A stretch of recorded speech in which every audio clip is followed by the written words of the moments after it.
Egg gravy ತುಂಬ ಚೆನ್ನಾಗಾಗಿದೆ. ಎಗ್ದು ಗ್ರೇವಿದು ಚಪಾತಿಗೆ ಅನ್ನಕ್ಕೆಲ್ಲ ಚೆನ್ನಾಗಿರುತ್ತೆ. ಮಾಡೋದು ಸುಲಭನೇ. ನೀವು ಈ ಗ್ರೇವಿ ಮಾಡ್ಕೋಬೇಕು ಅಂದರೆ ನನ್ನ ವಿಡಿಯೋ ಲಾಸ್ಟ್ವರೆಗೂ ನೋಡಿ. ಎಲ್ಲೋ ಫ್ರೆಂಡ್ಸ್, ಎಲ್ಲರೂ ಚೆನ್ನಾಗಿದ್ದೀರಾ? ನಾನು ಚೆನ್ನಾಗಿದ್ದೀನಿ. ಎಲ್ಲರಿಗೂ ನಮಸ್ತೆ. ಸೊ ಇವತ್ತು ಒಂದು ಮೊಟ್ಟೆ ಇದು ಮಾಡೋಣ ಫ್ರೆಂಡ್ಸ್. ಗ್ರೇವಿ ತುಂಬ ಚೆನ್ನಾಗಿರುತ್ತೆ, ಎಗ್ ಗ್ರೇವಿ ಅಂತ. ಇದು ಚಪಾತಿಗೆ ರೈಸ್ಗೆಲ್ಲ ಚೆನ್ನಾಗಿರುತ್ತೆ. ನೋಡಿ, ನಾನಿಲ್ಲಿ ಒಂದು 6 ಮೊಟ್ಟೆ ತೊಗೊಂಡಿದ್ದೀನಿ. ಆಮೇಲೆ ರುಬ್ಬೋದಕ್ಕೆ 2 ನಾಟಿ ಟೊಮೆಟೊ ತೊಗೊಂಡಿದ್ದೀನಿ. ಆಮೇಲೆ 3 ಈರುಳ್ಳಿ ತೊಗೊಂಡಿದ್ದೀನಿ, ಮೀಡಿಯಮ್ ಸೈಜು ರುಬ್ಬೋದಕ್ಕೆ ಇದು. ಆಮೇಲೆ ರುಬ್ಬೋದಕ್ಕೆ ಇಲ್ಲೂ ಒಂದು ತೊಗೊಂಡಿದ್ದೀನಿ ಫ್ರೆಂಡ್ಸ್. 1 ಏಲಕ್ಕಿಕಾಯಿ ತೊಗೊಂಡಿದ್ದೀನಿ, 1 ಅನಾನಸ್ ಹೂವು ತೊಗೊಂಡಿದ್ದೀನಿ, ಅಂದರೆ ಅದು ಸ್ಟಾರ್ ಹೂವು. ಇನ್ನು 2 ಲವಂಗ ತೊಗೊಂಡಿದ್ದೀನಿ, ಒಂದು 4 ಪೀಸ್ ಚಕ್ಕೆ ತೊಗೊಂಡಿದ್ದೀನಿ. ಇದು ಒಂದೇ ಒಂದು ತೊಗೊಂಡಿದ್ದೀನಿ, ಮರಾಠಿ ಮೊಗ್ಗು ದೊಡ್ಡದು. ಆಮೇಲೆ 1 ಸ್ಪೂನು ಇದು ತೊಗೊಂಡಿದ್ದೀನಿ, ಸೋಂಪು. ಆಮೇಲೆ ಒಂದು ಸ್ವಲ್ಪ ಕಲ್ಲು ತೊಗೊಂಡಿದ್ದೀನಿ. ಸೊ ಈಗಿದೆ ಇದು, ಮತ್ತು ಈ ಟೊಮೊಟೊ ಎಲ್ಲ ಹಾಕ್ಕೊಂಡು ರುಬ್ಕೊಳ್ಳೋಣ ಬನ್ನಿ ಫ್ರೆಂಡ್ಸ್. ಇವಾಗ ಇದನ್ನು ಮಿಕ್ಸಿ ಜಾರ್ಗೆ ಹಾಕ್ಕೊಂಡು ರುಬ್ಕೊಳ್ಳೋಣ. ನೋಡಿ, ಇದು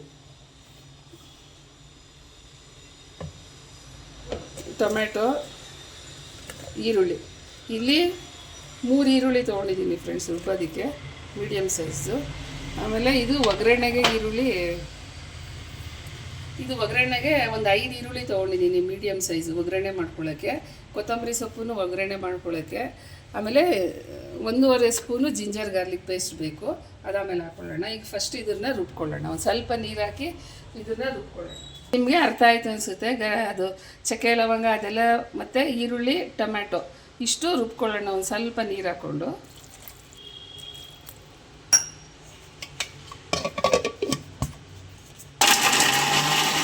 ಇದು ಟೊಮ್ಯಾಟೊ ಮಸಾಲೆ ಎಲ್ಲ ಹಾಕಿ ರುಬ್ಕೊಂಡಿದ್ದೀನಿ, ಸ್ವಲ್ಪ ನೀರು ಹಾಕ್ಕೊಂಡು.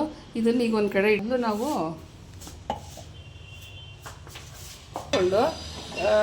ಗ್ಯಾಸ್ ಸ್ಟವ್ ಆನ್ ಮಾಡ್ಕೋತಾ ಇದ್ದೀನಿ.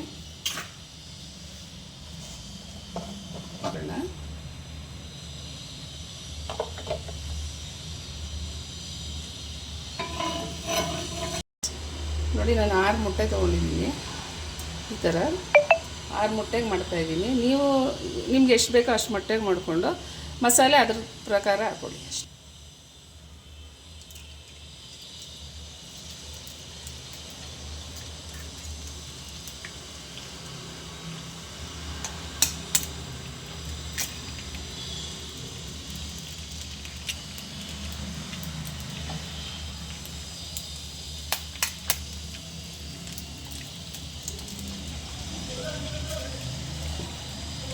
ಫ್ರೆಂಡ್ಸ್, ನಾನು 3 ಮೊಟ್ಟೆ 2 ಸರಿ ಹಾಕೋತೀನಿ. ಈಗ ಇಲ್ಲಿ 3 ಮೊಟ್ಟೆ ಹಾಕ್ಕೊಂಡಿದ್ದೀನಿ.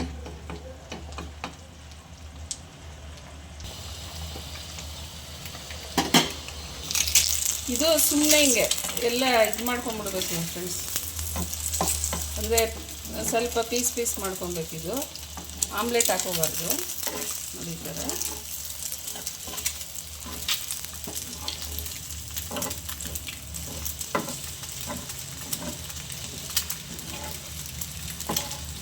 ನೋಡಿ, ಈ ಥರ ಪೀಸ್ ಮಾಡ್ಕೊಳ್ಳಿ.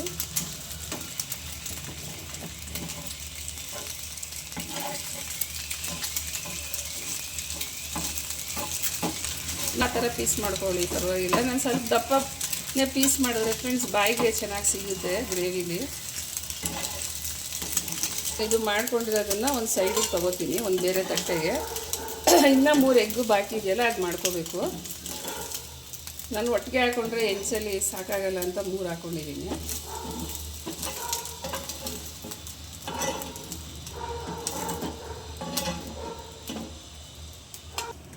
ಮಾಡ್ಕೋಬೇಕು. ಈಗ ಇನ್ನೂ ಮಾಡ್ಕೋತೀನಿ. ಈಗ ನೋಡಿ ಫ್ರೆಂಡ್ಸ್, ಇನ್ನೂ 3 ಮೊಟ್ಟೆ ಹಾಕೋತಾ ಇದ್ದೀನಿ.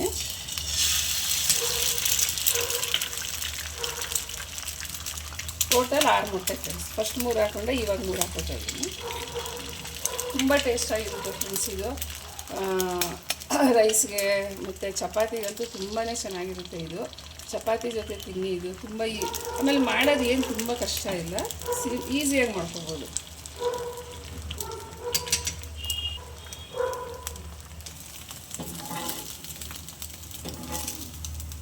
ಫ್ರೆಂಡ್ಸ್, 6 ಮೊಟ್ಟೆ ಇದು ಈ ಥರ ಮಾಡಿ ಇಟ್ಕೊಂಡಿದ್ದೀನಿ. ಅಂದರೆ ಸ್ಕ್ರ್ಯಾಂಬಲ್ಡ್ ಎಗ್ ಮಾಡ್ತಾರಲ್ಲ ಆ ಥರ ಎಲ್ಲ ಪೀಸ್ ಮಾಡ್ಕೊಂಡಿದ್ದೀನಿ. ಒಂದು ಸ್ವಲ್ಪ ಎಣ್ಣೆ ಹಾಕೋತೀನಿ. 5 ಸ್ಪೂನ್ ಹಾಕೊಂಡು 5 ಸ್ಪೂನು 6 ಸ್ಪೂನ್ ಹಾಕೊಂಡಿದ್ದೀನಿ ಫ್ರೆಂಡ್ಸ್. ಮೋಸ್ಟ್ಲಿ 6 ಸ್ಪೂನ್ ಇದೆ, ಅದು ನಾನು ಲೆಕ್ಕ ಮಾಡಿಲ್ಲ. ನೀವು ಅಂದಾಜು ಮೇಲೆ ನೋಡಿ ಹಾಕೊಳ್ಳಿ ಇದೆ. ಈಗ ಹೆಚ್ಚಿಟ್ಕೊಂಡಿರೋ ಈರುಳ್ಳಿ ಹಾಕೋತಾ ಇದ್ದೀನಿ ಒಗ್ಗರಣೆಗೆ.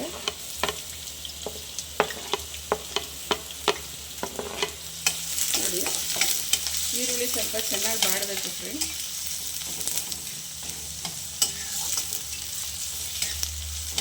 ನೋಡಿ ಫ್ರೆಂಡ್ಸ್, ಈಗ ಇಷ್ಟು ಬಾಡ್ಕೊಂಡಿದೆ ಈರುಳ್ಳಿ. ಇಷ್ಟು ಬಾಡಿದ್ರೆ ಸಾಕು. ಇವಾಗ ಇದಕ್ಕೆ ಶುಂಠಿ ಬೆಳ್ಳುಳ್ಳಿ ಪೇಸ್ಟ್ ಹಾಕೊಳ್ಳೋಣ. ಜಿಂಜರ್ ಗಾರ್ಲಿಕ್ ಪೇಸ್ಟು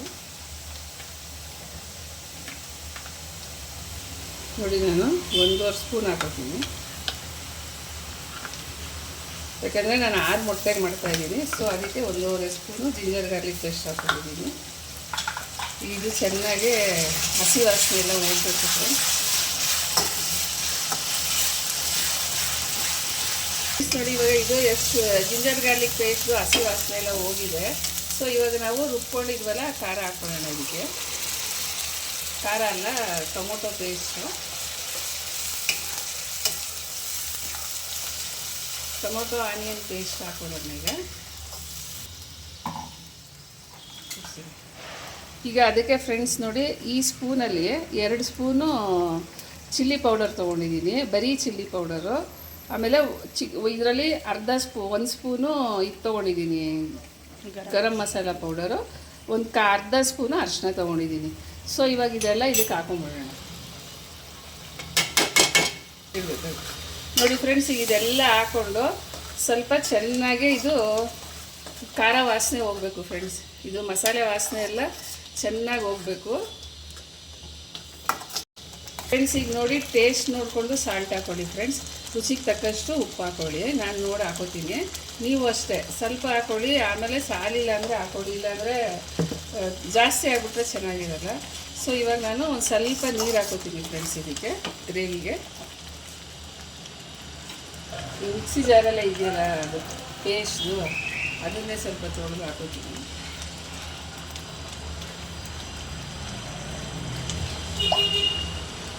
ನೋಡಿ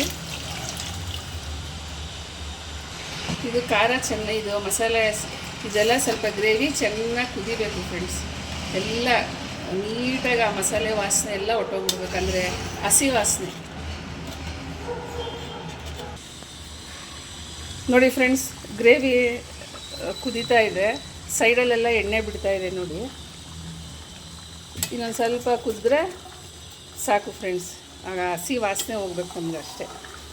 ನೋಡಿ ಚೆನ್ನಾಗಿ ಕುದೀತಾ ಇದೆ, ಎಣ್ಣೆ ಬಿಡ್ತಾ ಇದೆ. ಇದು ಚಪಾತಿಗೆ ರೈಸ್ಗೆ ತುಂಬಾ ಟೇಸ್ಟಾಗಿರುತ್ತೆ, ಮಾಡ್ಕೊಳ್ಳಿ.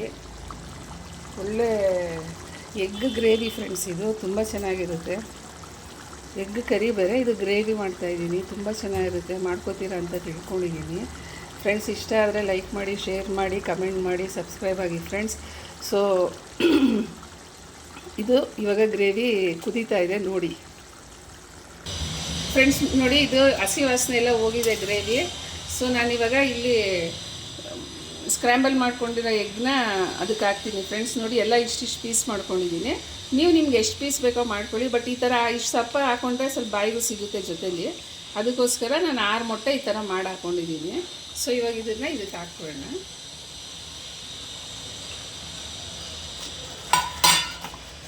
ಇದು ಹಾಕ್ಬಿಟ್ಟು ಒಂದು 5 ನಿಮಿಷ ಕುದಿಸೋಣ ಫ್ರೆಂಡ್ಸ್. ಯಾಕಂದರೆ ಆ ಮಸಾಲೆ ಎಲ್ಲ ಇದಕ್ಕೆ ಇಳೀಲಿ ಎಗ್ಗಿಗೆ.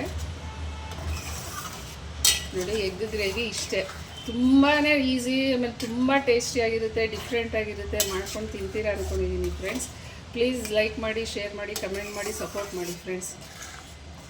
ಗ್ರೇವಿ ನೋಡಿ ಈ ಥರ ಆಯಿತು ನೋಡಿ, ಹಿಂಗೆ ತುಂಬ ಚೆನ್ನಾಗಿರುತ್ತೆ, ಮಾಡ್ಕೊಳ್ಳಿ. ಸೊ ಇದಕ್ಕೆ ಇವಾಗ ಲಾಸ್ಟಲ್ಲಿ ಕೊತ್ತಂಬರಿ ಸೊಪ್ಪು ಹಾಕಿ ಇದು ಮಾಡೋಣ ಫ್ರೆಂಡ್ಸ್. ನೋಡಿ ಸುಮ್ಮನೆ ಕೊತ್ತಂಬರಿ ಹಾಕಿ ಈ ಥರ ಗಾರ್ನಿಷ್ ಮಾಡಿಕೊಂಡು ಇದು ತಿರುಗಿಸ್ಬಿಟ್ರೆ ಆಯಿತು. ಸೊ ಅಲ್ಲಿಗೆ ಇದು ಎಗ್ ಕರಿ ಅಲ್ಲ ಎಗ್ ಗ್ರೇವಿ ಆಯಿತು.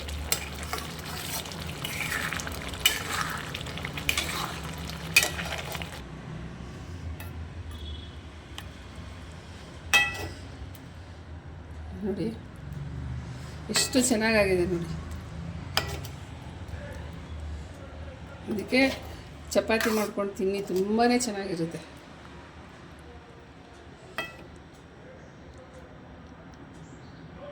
ನೋಡಿ ಫೋಟೋ